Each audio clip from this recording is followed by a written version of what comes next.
Hello everyone, welcome to our channel Sonali Alok vlogs. So दोस्तों, आज मैं कोई व्लॉग शूट नहीं कर रही हूँ। आज मैं आप लोगों से कुछ बात करना चाहती हूँ जो कि बहुत ज़रूरी है। आज जो कुछ हो रहा है, मतलब मुझे मालूम नहीं था कि ये सब कब हुआ, क्योंकि बीच में मेरी तबीयत बहुत ज़्यादा ख़राब हो गई थी। इस वजह से मैंने अपना मोबाइल भी चलाना छोड़ दिया था।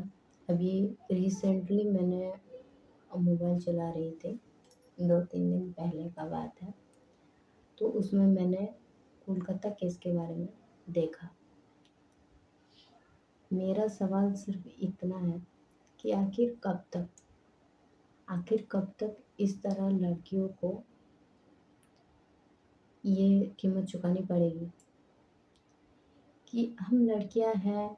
ठीक है, हम लोग लड़की हैं, लेकिन हम लोगों को बाहर निकल के काम करने के लिए हम लोग के पेरेंट्स अगर हम लोग को आज़ादी दे रहे हैं, तो फिर ये सब हो क्यों रहा है? आखिर क्यों हो रहा है ये सब?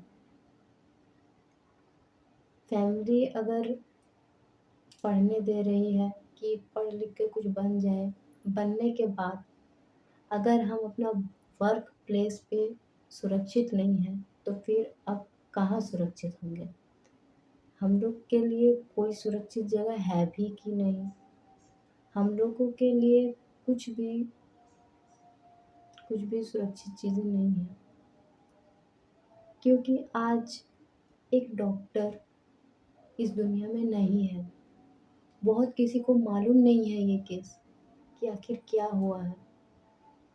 हम लोग घर में इतना, जब हम लोग को मालूम चला कि ऐसा ऐसा हुआ है, हम लोग को पहले मालूम नहीं था कि ये कब हुआ।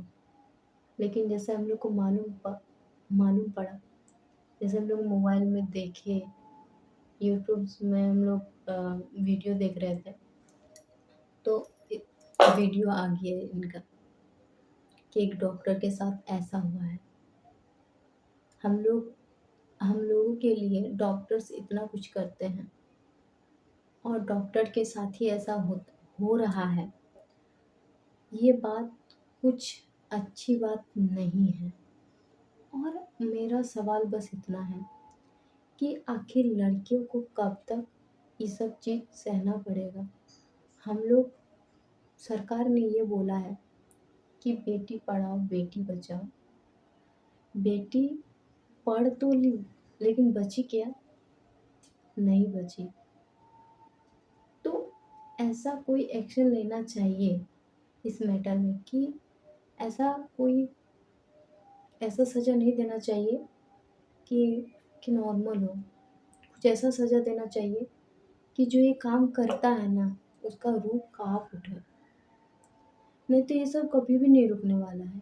12 साल पहले, 2012 आई थिंक, 2012 था, निर्भया केस।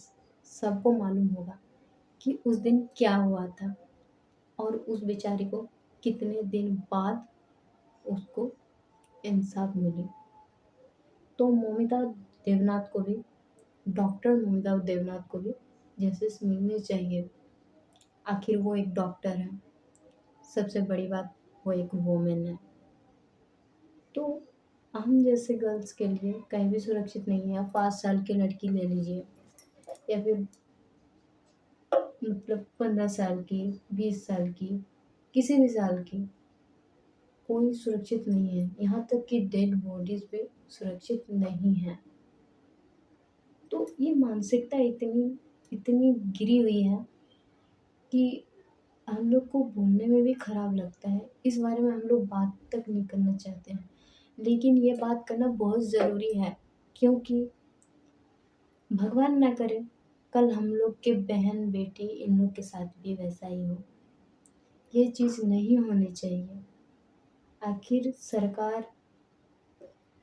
सरकार भी कुछ बड़े फैसले ले इस मामले में, और उस लड़की को, डॉक्टर ममता देवनाथ को जस्टिस मिलनी चाहिए। और हम लोग इंसाफ के लिए जैसे प्रोटेस्ट कर रहे हैं कोलकाता में, या कोई भी जगह में कर रहे हैं वो करते रहें, और जो लोग को नहीं मालूम है वो भी प्रोटेस्ट करें और इंसाफ की मांग करें, चाहे वो कोई भी स्टेट से हो, क्योंकि अब नहीं तो कभी नहीं। और ये हम लोगों को करना चाहिए। एक लड़की होने के नाते हमें इस आंदोलन में साथ देना चाहिए। ये हम लोग के लिए एक जंग है जो हमें जीतनी है, और इसमें सब कोई जित जब तक कोई नहीं निकलेगा तब तक लड़की को इंसाफ नहीं मिलेगा। सब मिलके हम लोगों को एक एकजुट होके सब लड़कियों के लिए सुरक्षित रहने के लिए हम लोग को ये सब करना पड़ेगा, क्योंकि जो लड़की हम लोग इमेजिन भी नहीं कर सकते हैं कि उस लड़की के साथ क्या हुआ है। और हमको ये नहीं मालूम हो रहा है, ना हम ये नहीं समझ पा रहे हैं कि मतलब जब उसके पेरेंट्स को फ़ोन आया तो कैसे उसको सुसाइड बोला गया, जबकि वो घर में बोल के गई थी कि मैं आ जाऊंगी। फिर फ़ोन आके ऐसा बोल रहा है कि सुसाइड है। आपको कैसे मालूम कि आप कैसे बोल सकते हैं कि ये सुसाइड है? सुसाइड में ऐसा होता है क्या? तो बस मैं इतना ही कहना चाहती हूँ कि ये जो सब कुछ हो रहा है ये नहीं होना चाहिए।